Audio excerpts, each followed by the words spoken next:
ఆయన ఏదో మిడిమిడి జ్ఞానంతో ముఖ్యమంత్రి గారు మాట్లాడుతూ ఉన్నారు.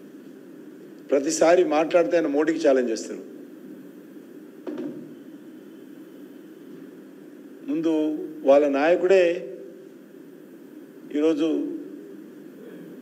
ఇక్కడ ఇడిచి అక్కడ పరిగెత్తి, అక్కడ ఇడిచి ఇక్కడ పరిగెత్తున్నాడు. ఆయనకే దిక్కులేదు. ఈరోజు తెలంగాణలో చూశాము. తెలంగాణలో ఉన్నటువంటి కాంగ్రెస్ పార్టీ కార్యకర్తలు కానీ నాయకులు కానీ రేవంత్ రెడ్డి గారి మాటలు ఏది కూడా విశ్వాసం తీసుకోవడం లేదు. ఈయన మాటలు విని నవ్వుకుంటున్నటువంటి పరిస్థితి ఉంది.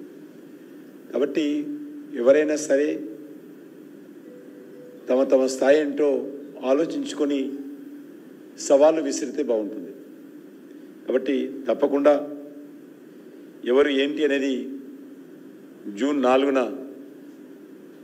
తప్పకుండా కౌంటింగ్లో బయటపడుతుంది.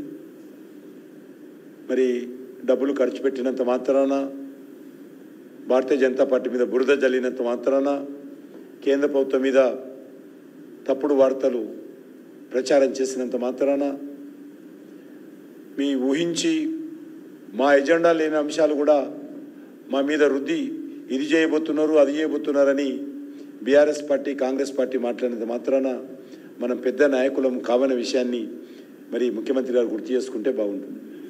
మాటలు మేము కూడా మాట్లాడవచ్చు, కానీ మాకు కొన్ని పద్ధతులు ఉన్నాయి. కొంత మరి ఆయనలాగా మేము అబద్ధాలు మాట్లాడేటువంటి అలవాటు మాకు లేదు. కాబట్టి పూర్తిగా అబద్ధాలే రాజ్యం వెళ్తున్నటువంటి పరిస్థితి ఉన్నది.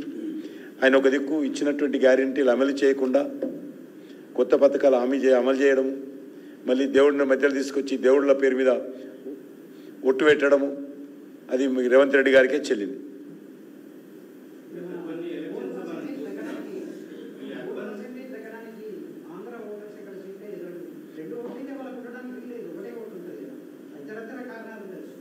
అదొక్కటే అనలేదు, అదొక కారణం అన్నాను. డెఫినెట్గా అదొక కారణం. నువ్వు అన్నా కాదన్నా, నువ్వు ఓటింగ్కి పోయినా నేను ఎందుకు అనుకుంటాను? పోలింగ్లో కార్యకర్తలు పోయి ఉండొచ్చు. నేను ఆంధ్రకు ఓటు వేయడానికే పోయిండే అనలే. నేను ఆంధ్రలో ఓట్లను పరిశీలించడానికి కూడా వెళ్ళి ఉంటారు కదా,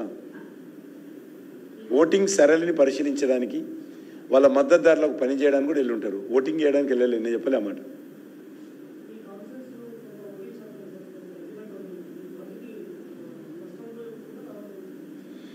బీజేపీ విజయం సాధిస్తుంది. ఏదైనప్పటికీ కూడా బీజేపీ విజయం సాధిస్తుంది. అంత మటుకు నేను చెప్పగలను. లాస్ట్ టైం చేరుకున్నాం, ఆల్మోస్ట్ లాస్ట్ టైం కూడా ఇదే పరిస్థితి ఉంది.